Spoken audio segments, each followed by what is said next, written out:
What's going on, everybody? Welcome to another episode of the Sit Down, the Wooden Spoon podcast. This is episode 8, and I'm joined by a friend of mine, Mike DiCioccio. How you doing, Mike? Doing great, brother. I'm so glad to be here, man. Yeah, thanks for taking the time. What are you doing? How's quarantine treating you? You know what? Life is pretty similar to what it was previous to the whole thing because I was able to work from home, and I did that to execute on, having multiple meetings. I was doing Zoom already, so just getting as much packed into a day as possible. But now it's kind of, obviously it's a horrible situation, right? Yeah. And let's call it what it is. The pandemic is horrible for my health. People are dying. Businesses are going under, and it's horrible. But for entrepreneurs, there's a lot of opportunity floating around. So rather than just lay defeat and, be hit over the head with something and then, have it really drive you into the ground.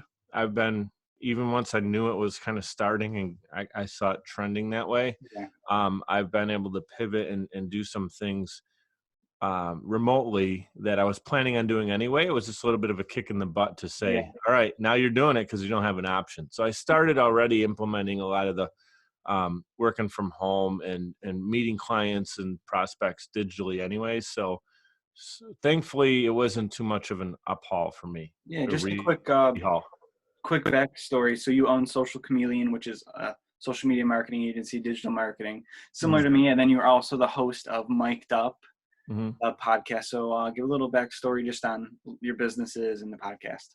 Yeah. Before I do that, I just want to say I love the name The Wooden Spoon. I'm a paisan, if you couldn't tell by the eyebrows and the schnoz, everybody.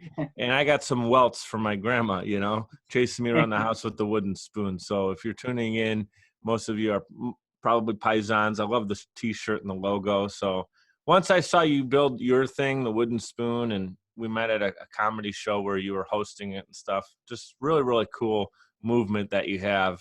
And in Buffalo and Western New York, there's so many paisans that are really close knit. We stick together. For sure. And I think what you're doing is helping everyone with having some cool, engaging content. So I just wanted to say thank you. Thank you. I appreciate that. Yeah. So Social Chameleon, that I started in November of 2017.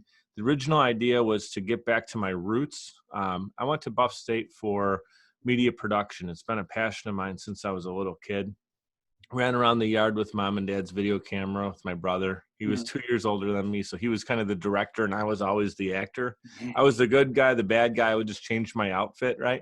Yeah, He would blow me up with like fireworks, and then I'd be in the next scene, as like the next, it's pretty funny.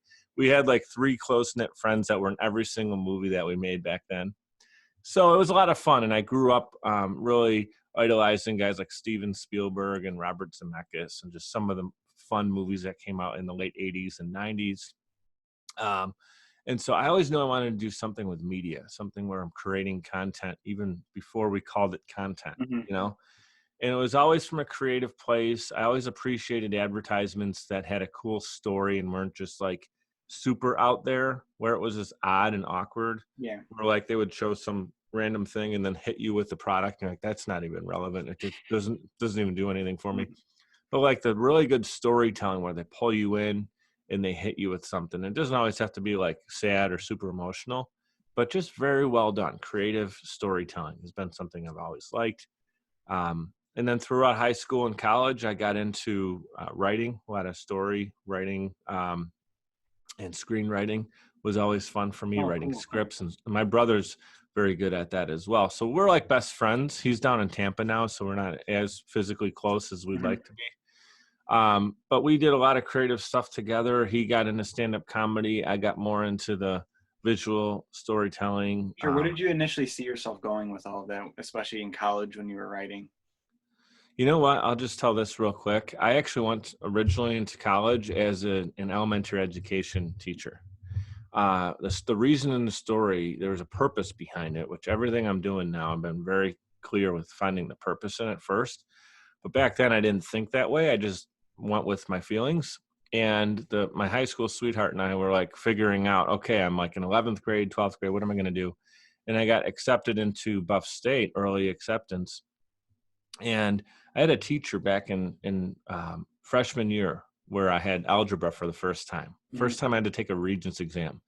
And throughout my life, I always was like a pretty good student, above average, somewhere in there. Sometimes I would excel, and other times it wasn't clicking. But my sister was a high honor roll student. So she was the oldest. I'm the youngest of three, and we're all about 2 years apart. My sister was academically strong, like honor roll every time. Like parents were super proud of her, and I was as well. We all were. My brother came second, and he just really struggled academically. It's not that he wasn't smart; had some street smarts to him, but it was like he just did not do well in math and certain things. I looked up to my brother. Like, he's the one who showed me all these cool movies and music, because he was experiencing it a couple of years before I was. So when I'm 6, I'm listening to music that he's introducing me to. By the time I'm 8, I'm listening to like Chili Peppers and Weezer Blue Album and stuff, And but then I came along, and it was my turn to decide where I'm going. Am I going to be like my sister, my brother? And actually, I fell somewhere between, and it was probably just an environment thing that I didn't even think about. Like, I just didn't feel I could ever be as smart as my sister, and I didn't want to be like my brother, because he was always, my parents were, harping on him about not doing well. So that's about where I fell in. Like, stay out of trouble. Don't get in the limelight too much, because then they're going to notice, and they're going to be pulling you by the ear. What are you doing? And just don't be, don't flunk out, obviously. And I didn't want to do that, because I wanted to progress along with my friends. And so I had that understanding, right? Well, this teacher in 9th grade, she just delivered math in a way that made it make sense for me. Like, the way of solving for algebra became fun. It was almost like you're a detective and you're solving. She actually stayed after school a couple times. I remember at Wessenica West, there was what's called the Wing, and there were some tables set up, and we used to meet there. And until I understood it, she would explain it differently until it like clicked for me. And it was the first time I had a teacher do that, where I'm like, wow, this actually makes sense. And she just took a little bit of time out of her day to understand me. Wasn't that I was dumb. And this is important. I'm glad I got this out, because if someone's listening to this, they might have kids, or they may have been a student themselves that was told they're either dumb, or the actions of administration is telling you, like, because you got to go in this special class or this, or we're taking you out. I actually got taken out in elementary school quite a bit for reading. I had a hard time reading, and even with a little bit with speech. And here I am doing a podcast, right? They're like, you can't read, you can't talk, but I'm reading and talking all the time. So I didn't really like that, because it was, as you get taken out of a class, you end up, now you're missing out with what you're supposed to be in the core group. So it's really tough to like balance that, So she made it make sense. I ended up getting a 94 in the Regents. She calls my parents, right? And I remember coming home from school one day, and my parents were like, your teacher called. I'm like, what the heck did I do wrong? I don't remember doing anything today. And they're like, no, you got a 94. And I remember it was goofy. They picked out a gift to give me. It was an NFL football, like an actual NFL style football, because my friends and I like to play street ball at the time. And we had we didn't have a nice ball. So that was just something I remembered, that I took that moment and I went into elementary education. And I was about a semester or two in, and I was meeting with my advisor, and she's like, hey, Mike, how's everything going? What do you want to do? To get back to your question about like, so how do you know what you want to do? And I remember just telling her like, hey, this is what I grew up liking to do. Music. I play the drums. I run around with a camera. I like to shoot and make movies with my friends. And she's like, I can really see you. Funny enough, she said this. I don't know if I played subliminally in the back of my head. She's like, I could see you on the radio or something like that, And I was like, interesting. I didn't even say that, so I don't know where that came from. But she must have had some vision for me, which is cool. And I was like, well, I really would like to, do film. I would love to go to like film school in LA, but it's just not in the budget right now. She's like, well, you see through that window right there? See that building? That's called the, what was it called? Savage Arts Building, something like that. The Savage Building. But now it's called Television, Film, and Arts at Buff State. And I was like, what do you mean? She's like, yeah, they do video editing, and there's a studio in there, and that's where all the students shoot Buff State TV. I'm like, what? I'm like, how did I not even know that existed? It's like its own little hut. It's no one knows what's in this building when you go in there. And so I took every class I could, and I transitioned. And it wasn't that I mean, because I really wanted to make an impact for children. That's why I wanted to go for elementary education. And the reason for elementary is it hit me when I was 15. I was like, how can I maybe make it when someone's 6, 7, 8 years old? and get them on the right path a little bit sooner, Mm-hmm. have a teacher that they appreciate and they look at school maybe a little bit different. They're having some fun coming in and stuff like that. So I made the transition after going in for education, and I still love kids. I have a 5-year-old daughter now, so I get to experience it personally. And anytime I get to do a cool event where I see kids having a good time, that's the best for me. I just love doing that. So I plan on volunteering a lot when she's involved with different things in school, stuff like that. So that's a passion of mine. I'm still able to do that. And then when I graduated Buff State, everything was about internship. They were feeding us internships. Like, actually, let me be clear. They weren't exactly like feeding them as here it is. They were just telling you, if you don't have an internship, you're not going to amount to anything. But then it was like, well, how do I get one? And then there was no help, right? Or very limited. I'll be straight about it.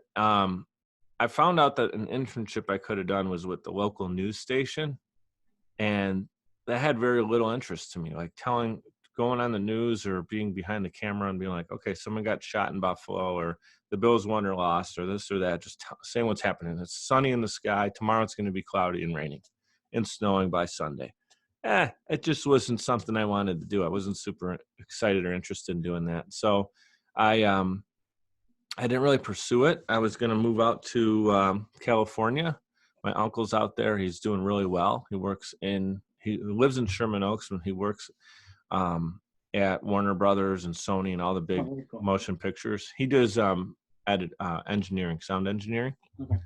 And he does really well. Like the biggest blockbuster hits, many times his name he's working on it. So cool. From Star Wars to Planet of the Apes, wow. to Clint Eastwood movies. He's been doing a lot. So anyway, that was my vision, like get out and hang out with my Uncle Vinny and another paisan, right? Uncle Vinny. And so I actually had a plane ticket. I was all ready to rock and roll and go do that and pursue my dream. And I was dating Laura at the time, who became my wife.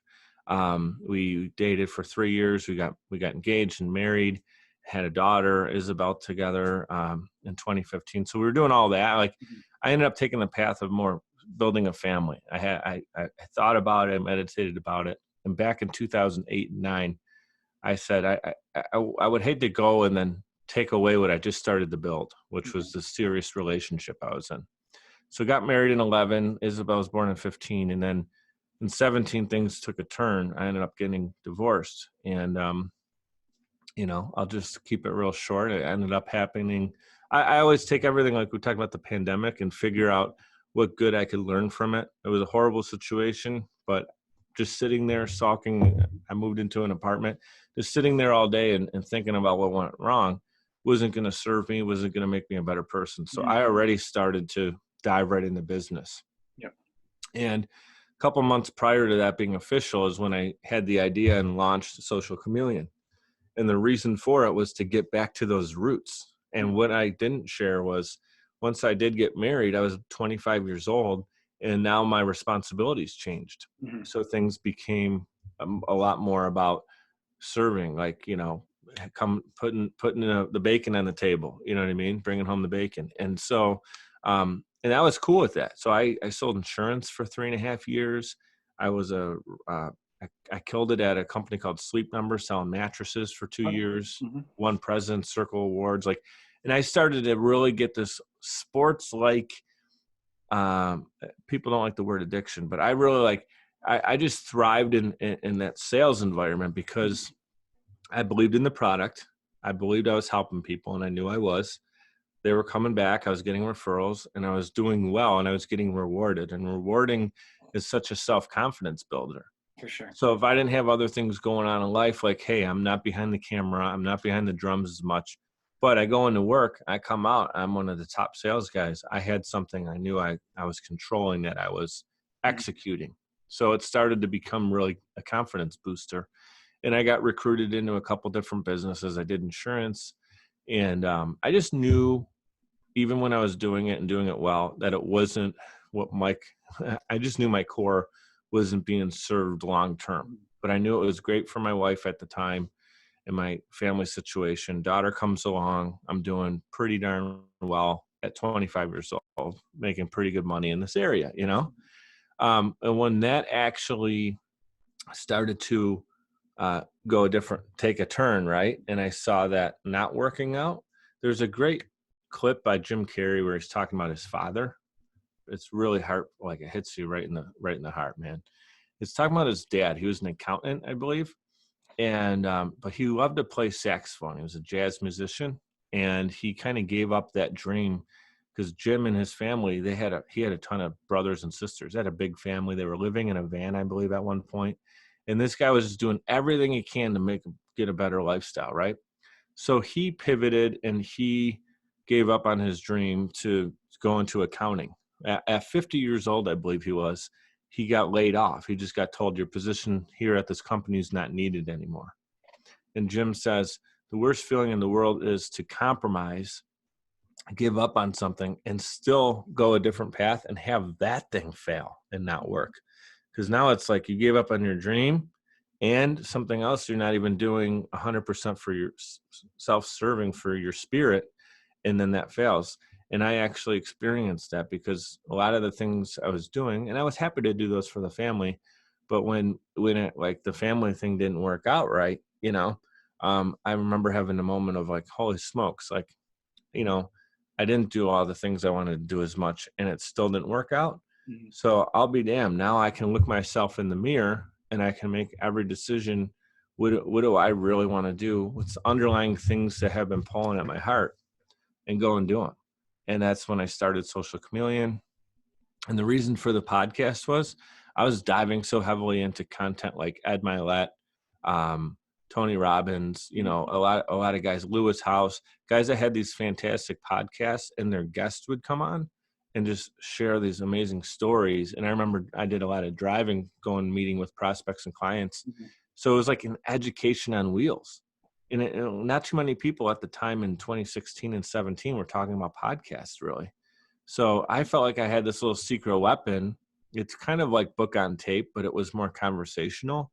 Mm-hmm. And like, it's like a fly in the wall. You have two guys who built $1 million empires, sometimes $1 billion empires, willing to talk about it. It's like sitting next to them at a bar and just be like listening in. And then I feel like podcasts are so like, especially those types, like you have all of this, like you have millions of dollars of information for free at your fingertips. And it's more intimate setting, right? People mm-hmm. are like, they're letting their hair down, and they're not up there like trying to sell stuff in the moment. So that's why I really liked it. And I've been wanting to do it for a long time. And a friend of mine, we're meeting for coffee quite a bit. And she's like, you talk about this podcast quite a bit, this idea. When are you going to do it? And so I pushed myself to do it. And I made a list. I remember sitting at Spot Coffee, and I make this long list of like people in my immediate sphere. And then it was like the next reach up. And then it was like A-list celebrity people that I could pick up the phone and get their agent. Who would I want on the show? And I made this whole list. And I started from the closer connect. Actually, I kind of started in the middle group, like, hey, I'm going to just ask these people and see how this goes. And I got the first person I remember asking was Robert Sislo Jr., who worked with Grant Cardone for a while. Okay. He was like his videographer, right? And he went off and started his own successful business and was making over $350 a year. Okay. Like really, really a nice business he built for himself. And so I reached out to him, and he was like, hey man, he's like, what does he say? He responds right away on Facebook Messenger, which I thought was really cool and like a classy move. He didn't like play hard to get. And he just said, hey amigo, how you doing? He goes, I'm actually I think he was in Australia, right? This is back in like maybe October. And he's like, I'm in Australia, but I'll tell you what, I'm going to be there for 2 weeks. Let's schedule something. We'll make it happen. So he was like I ended up getting 4 other people while he was away. Mm-hmm. I recorded those 4, and then he was my 5th episode, I believe. And that just made me realize in that moment, I didn't have gear. I didn't have this microphone. I didn't know how to use the software the way I do today. So I made a commitment. I was going to do it. I got commitment from people. And then once I knew, okay, I have guests and I have show, I have a show I could talk about, right? So I just recorded like a little preview episode, see what people were thinking about it. And I got so much good feedback even before it launched, like people telling me, hey, I think you're doing what I could tell you really love to do. Yeah. And then it just reminded me, That's like, like one of the best things to hear ever, because I've been told that a couple of times, and it's like, they're like, oh, you're doing what you belong in. yeah, Like, this you is what you work should so have been hard. doing all along. I'm like, whoa, okay, I feel it. And I'll say this too. I felt, I meditated and prayed on it. And I just said, use me. I look up at the universe, talk to God, and I say, put me in a position, use me however you feel is best to serve this planet. I'm on here. Like, I wake up and I want to make it better when I rest my head on a pillow. I did something throughout that day to make it move in a forward direction and not take away. Right. And so at the end of my life, God forbid, like, who knows when that's going to be? Tomorrow's not granted to us, right? We don't know. So just control each moment and make the best of it. And it, might sound like a cheesy T-shirt or soundbite or something, but I really live that way. Like, I want to figure out a way to make it better every single day. I want to make, after you get off this call with me, after we wrap this interview, hopefully you take some value away from it. If someone tunes into this conversation for 5 minutes, they walk away with just feeling better about things. Mm-hmm. That's what it's about, Yeah, it's about being real, for sure. Definitely massive perseverance on your end too. So Mm-hmm. that could be applauded. So Yeah. So the podcast, how old? Like, it hasn't been that long of the podcast either. And then you've kind of just cranked out episodes, and I see the amount of work you put into it. It's a lot. Yeah, I do. I don't know if I should admit how much time and effort I put into it, because it's a lot more, I think, than people realize. I'm happy to do it though. It's like, Yeah. It's a passion of mine. So some people work, bust their tail for 8 to 12 hours a day, and then they go and whatever they want to do, fill in the blank. That's cool.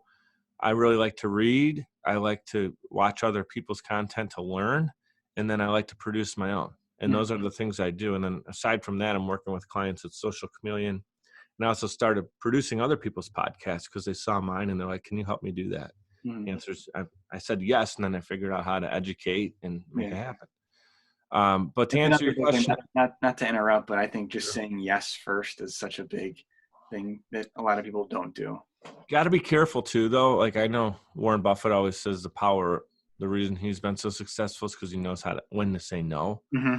So we talk about that off camera. Sometimes you could, when you're like really wanting to add another client to the mix, you want to say yes, and then it could be someone that actually derails you a little bit. So you got to be careful when you say yes.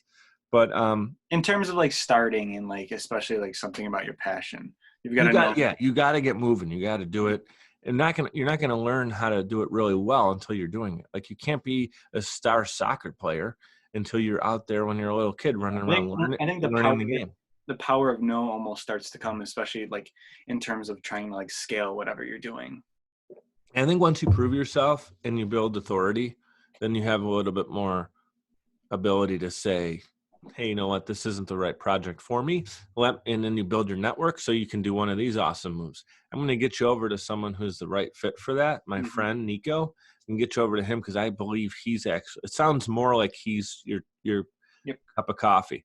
I'll have him reach out to you, and then I give the power to the person, because if I just say, can you call him? They may never do that. I call you, hey, I got a cool referral. His name's Steve. Call him here.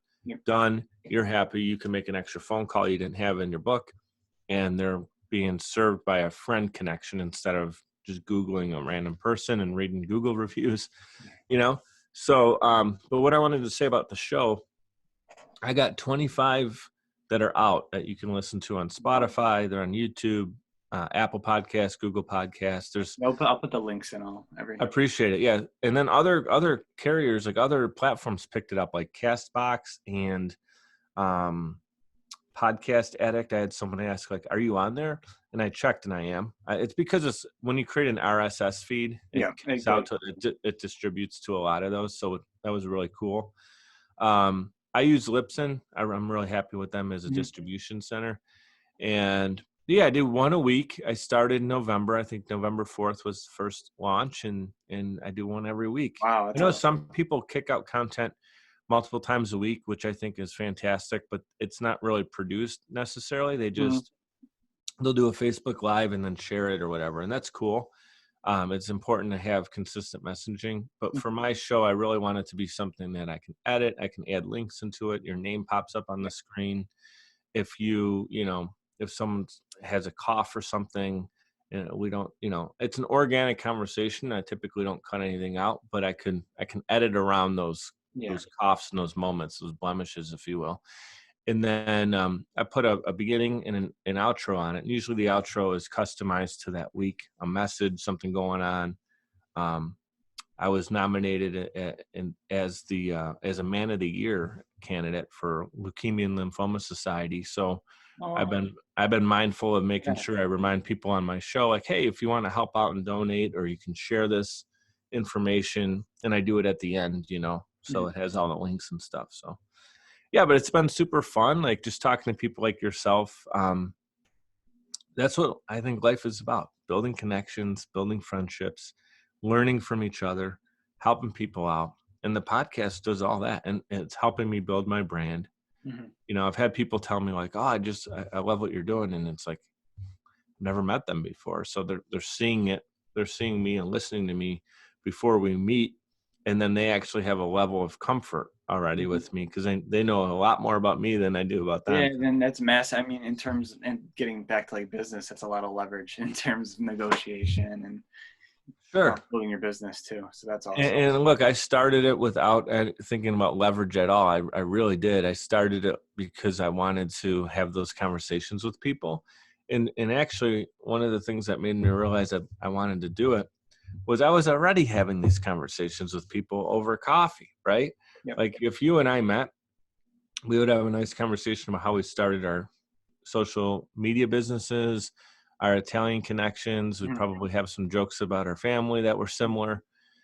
And I'm guessing after an hour, it would be a pretty cool conversation. We'd have some fun with it. And if other people listen, they probably would benefit from it in some way. From the business side of it, Italian people would laugh at the common things that we have. I mean, again, the wooden spoon, the marks I have from grandma when she caught me with the wooden spoon. I don't know how she got me. I was like 5 and she was like 50, but she caught me every time. She was quick. And so we would have this conversation. And then what would happen is we would leave, we'd go off to our other appointments and everything. And I'd be like, that was cool. It just ended right there, So I'm like, well, I don't know if people are going to want to hear these things or not, but I'm going to put it out there and see what people say about it. And I've gotten some really cool reviews. I'll share one of them. It was a guy from high school who I wasn't really close friends with. I worked with his girlfriend for a while, so he used to pop into the store I worked at. So I've seen him a few times, but we didn't have like full-blown conversations. He was kind of a jock. I was like in music and band and jazz band and marching band and stuff. So we weren't like the total same group of friends, but we just knew of each other. I had no idea this guy even knew I had a podcast out, right? I ran into him at church, but didn't really, like, we saw each other. You know how you like, you've seen someone there, but we still didn't connect. And a couple of weeks later, he sends me a message on Facebook and was like, hey, I've been tuning into your episodes. I'm going to listen to everyone, something along those lines of like, I'm really tuned in and I just love what you're doing. And it's like an inspiring content. I was like, whoa, like that's cool. Cause it's someone who's not just telling me it to hear it, like a friend who's encouraging. It's someone who actually tuned in out of curiosity. And then they came away with value. Awesome. I just love that. That's awesome. So now that everything's like rolling, do you have like any big plans especially for the podcast in the future? Any like bigger guests you're reaching out to? I don't know. Should I throw names? Man, I would love to have. Or who? Yeah, I guess who do you like? Who would you like say like, oh my God, this is like the one person I'd love to have a conversation with? From a band perspective, I would love to interview the Red Hot Chili Peppers. They're my favorite band growing up, and they're super intellectual guys. Like in conversation, I know that most people think of them as the crazy guys back in the '90s who ran around with a sock on their junk, and most of the time they're not wearing shirts, and their music could be crazy at times and stuff. And yes, they are all of those things, but that doesn't mean that they're just some, nonsensical thinkers. Like they're actually very interesting intellectual people. And I would love to either have the whole band on or Anthony Kiedis, Flea, John Frusciante, their guitarist, is one of my favorite musicians of all time. And their drummer, Chad Smith, when I played drums, I emulated him a lot because he had this funky, bombastic thing, which he had a side project called Chad Smith's bombastic meat bats. So he used that word, but he had like this bombastic sound, right? And it also, he was highly influenced by John Bonham, who most drummers have been influenced from Led Zeppelin, and also Buddy Rich from a technical jazz perspective. So he had like this Buddy Rich, John Bonham funkiness to him. And I loved jazz, Led Zeppelin, and the Chili Peppers. So when I was playing in a band called Redwater for about 3 to 4 years, we were playing out all over Buffalo, and like my natural feel that just hit me in the heart had a similar feel. So I actually got to meet Chad, and I told a little bit of the story. I was interviewed yesterday on another show. It was all about first time moments, and they're like, what was a first time moment or someone you met that was cool? I met him for like 10 seconds in the street in Cleveland before a show. He was running in to have lunch or dinner, and I was with Laura at the time, and I was like, grab my phone. Like, when people were all it started to rain, so people were like running inside. And so there's a lot of commotion going on. And I thought it was simply because of the weather changing really fast. And then I heard people saying some word over and over. They're like chanting something. I'm like, what the hell is everybody talking about? And I look over, and it's Chad Smith from the Chili Peppers, right? So cool. And I just shouted his name once, and I was like the last person he turned to before he was in the restaurant. He was getting close. He ran over and did a 10-second conversation, snapped the picture. And it was super cool, that he did that. He didn't realize how much it meant to me, probably just from the fact that I idolized him as a musician.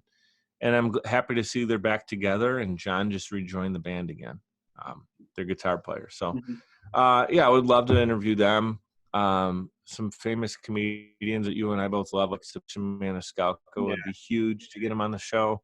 I actually know, not like as a friend, but when I went to visit my brother in Tampa, we hung out in Orlando for a little bit, and Hulk Hogan was someone that we always enjoyed watching as a kid, right? He was another idol as a little guy looking up to Hulk Hogan, and like he just was like a comic book hero kind of, but in real life.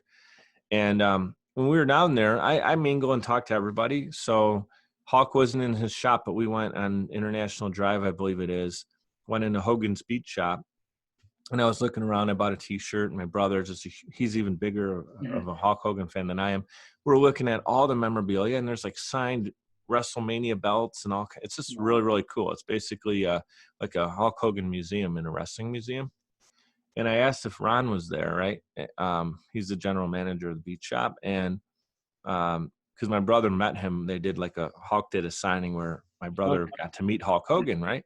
So I just figured I'd ask for Ron and see if I can build a connection. And I wanted to do some cool stuff in the walls, because he had stuff like this, like all Hulk Hogan memorabilia on the walls, or TVs playing, and there were outfits like replica Hulk Hogan size, like life size. What's the word I'm looking for? In like Ripley's Believe It or Not, wax figures. Okay. Yeah, there were like the NWO Hulk. There was red and yellow. And they had like 3 different versions, but the walls were just kind of white walls that had stuff on it. And one of the things that I could do working with a company here in Buffalo is put some really cool vinyl graphics on the wall. And I was like, dude, you could have Hulk Hogan body slamming Andre the Giant on the wall in this place.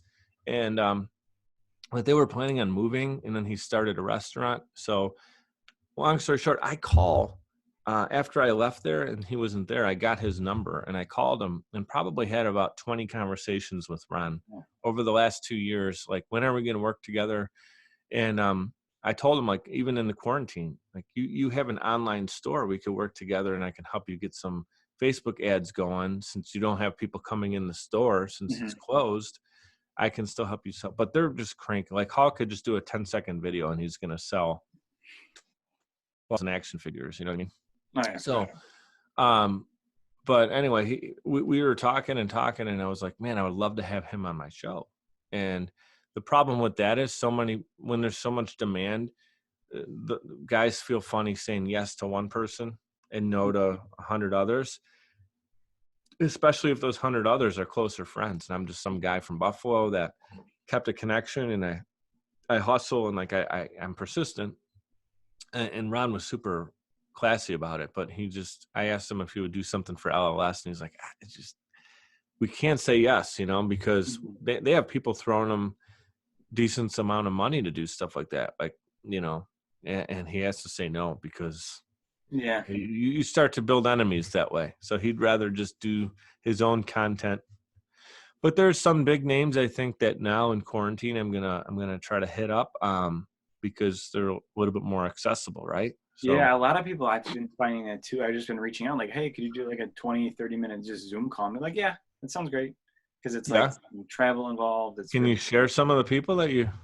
Well, I got I'm doing a buddy of mine. We'll have Austin Giorgio on the show next. He was in The Voice. Okay. He's a close friend of mine though. And then we've got another like TikTok star, Italian TikTok star coming on Saturday too. Don't want to give that one away yet, but that's awesome. I mean, why not reach out? Give it a shot. Again, at this point, people who are either usually on set recording, making a movie, recording an album, they really can't do too much. So that's just a reminder for myself. I'm going to go back to that kind of the dream list again and start to reach out to some people, because why not?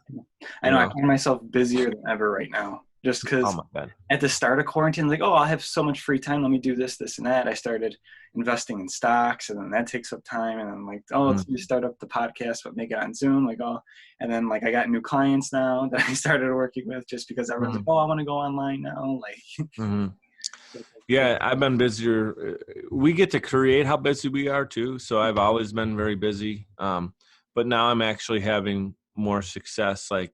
It's not taking as many reach outs to get someone serious on the phone, because most people are easier to get a hold of now, right? There's especially not I'm doing this, I'm doing that. It's like, we're all still busy, but you can now take a 10-minute phone call and let's just see if it's the right fit, and just having more conversations like that, getting to meet people, building my LinkedIn network. I'm actually bringing some people on board at Social Chameleon because we're doing podcast production, as I mentioned. And it's something right now I'm doing most of it myself, if not all of it, when I'm doing editing and the production side and distribution. And I want to bring people in to do that so I could start to scale it up, Ideally, I want to be able to oversee. Is that something you feel like you're finding yourself doing a lot more of in the future, is podcast production?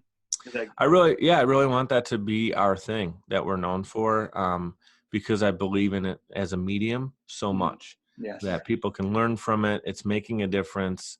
People enjoy it. It's entertainment, but it's something you can be running outside right now, or when the gyms are open, you could go get your workout in. You can learn something through a podcast. You can watch it. So I'm just in tune with that as a medium, but I love helping people out any which way. So I don't foresee myself not doing advertising. Really, where I'm the projects I love the most are when someone hires us to create the actual storyboard, the creative message behind an ad. And then I get together with my team and we shoot it. And so we shoot a 30-second to 90-second ad for social media, something that's going to have a visual component to it. Most of these are not static images, they're actual videos.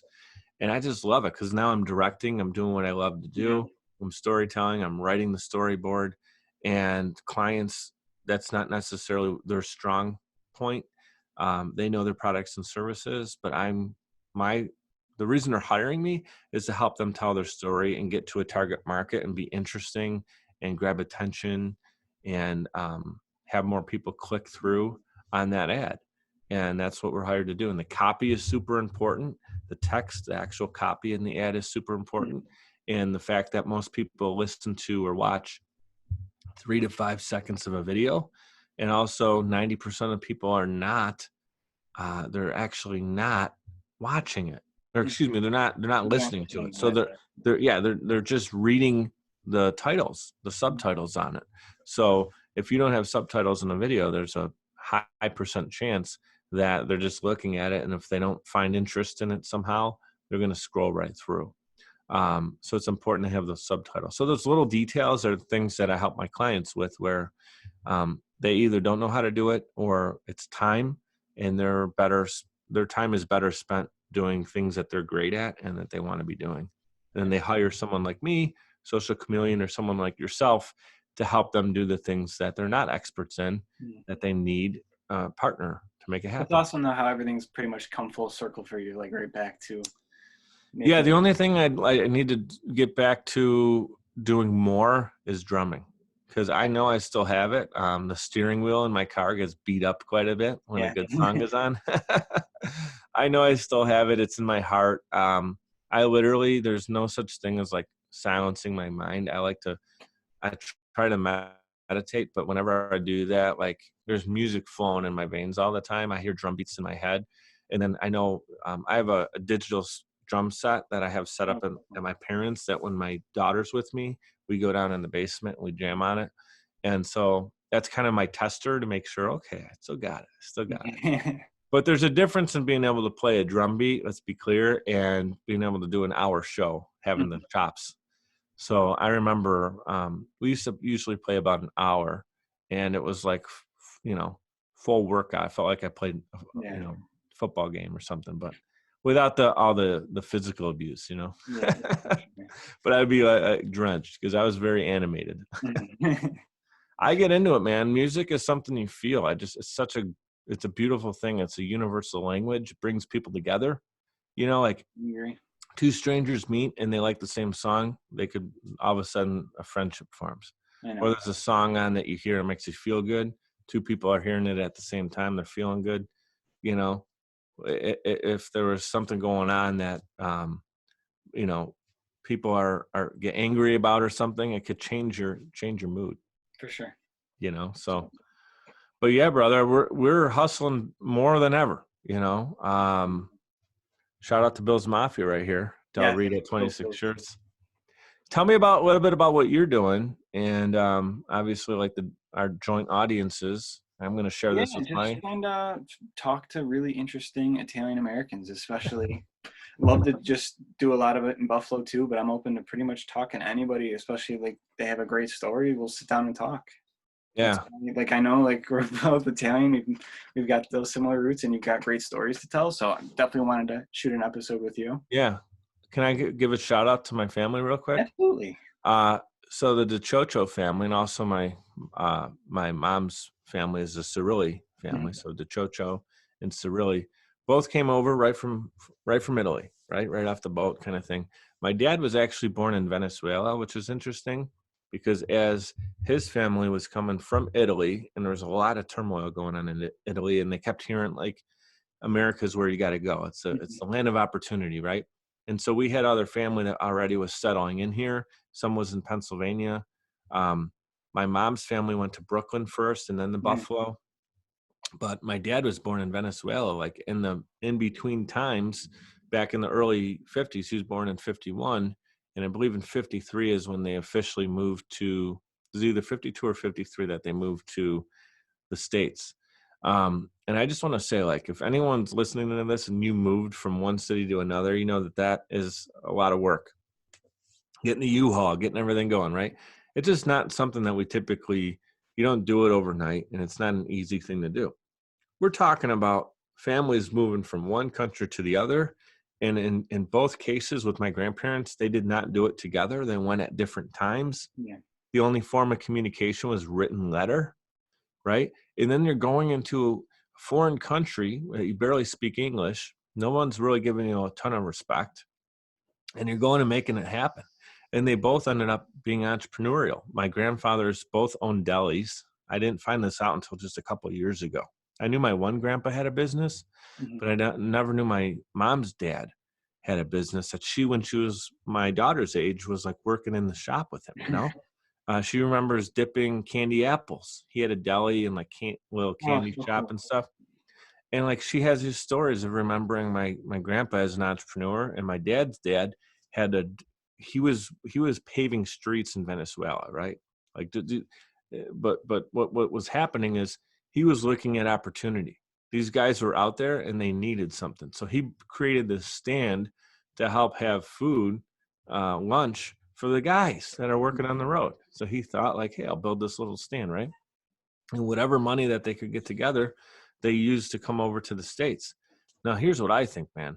part of my drive and my story is making those guys proud. Now, both of my grandpas have passed away, and one of my grandmas have passed away. So out of respect for them, what they did, they were so bold, so brave, which is my saying on the show is be brave and bold in pursuit of your dreams, right? They were brave, they were bold, and they went and made it happen. And I think it would be a sin for me as their grandson. They did that for us. They didn't even know me at the time, right? I wasn't born yet. Their own son was just being born. And then they knew that they're building a family now in America. And my grandpa used to say, good country, right? It was just all about opportunity. And if I just grew up and just went into the system and just tried to work somewhere for 30 years to be haphazard and just survive, I really do feel that would not be, it would be a total shame and a sin for people to risk their life coming over to a country for a great opportunity. Now I'm in America, and then to take it for granted. And I think so many people take our country for granted. Like, you can wake up and stay with a laptop. You can do a podcast with $100 microphone. Yeah. If that's in your heart and you have reasons that you're like, I can't do it, I'm not going to do it, I'm going to wait, yada, yada, yada, no one's going to want to listen to me, and this and that. Like, you're in America, man. Like, you have opportunity, connect with people. Like, there's networking events happening now virtually. There's no reason for you not to make new friends and this and that. So it's really like, I just was reminded when I heard these stories that I need to go and do something that's on purpose. I feel like a lot of people could relate to that, because just even here, like my dad, very entrepreneurial. My mom was divorced when I was a kid, so I've seen her work 70-hour weeks. So it's like, I can't just come home and take a nap. Like, that doesn't make sense in my head. So it's like, right, because you've seen people hustle to give you an opportunity, and then if you have an opportunity and you just blow it, that's a complete shame, you know. And of course, we just want to make our parents and grandparents, our families proud too. An Italian thing is respect. Yep. Right, respect is earned. You get to respect your family, your parents. And it was like an unwritten law that you always wanted to respect your family, you know. And there were times when I would goof up in school or whatever, right? And I had to call one teacher made me call my mom and like tell her what I did. And I just remember I was shaking because it was a disrespectful thing, you know. Teacher didn't know, like I was probably, when I went home, put in the room, wait for dad to get home. He was going to make sure you understand he didn't do the right thing, right? It was all about respect and about making sure they knew you appreciated what they were doing. So, man, I'm glad we connected. How did we originally connect? Was it on Facebook possibly? Yeah, mutual. No, actually, a mutual friend, Corey Turner, right? Corey Turner connected us, and then that's when you invited me to the event, one of the events. I was doing Avanti Entrepreneur, which is Italian based, meaning move forward. And then give a shout out to Rodia, right? Yeah, and then we connected at the Anthony Rodia show. Rodia is a friend of the Wooden Spoon. Very cool.